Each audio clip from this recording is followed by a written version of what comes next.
Separating data into quartiles is a great way to analyze the general trend. You can do this easily using conditional formatting and the quartile formulas. Begin by selecting your data range and go to the conditional formatting window. Choose the Use Formula option and compare the first cell with the result of the quartile function.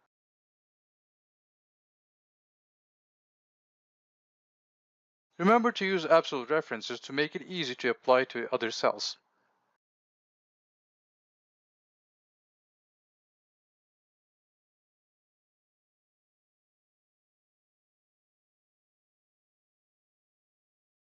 Change the formatting as you want and apply your settings. Then repeat the same process for the other quartiles.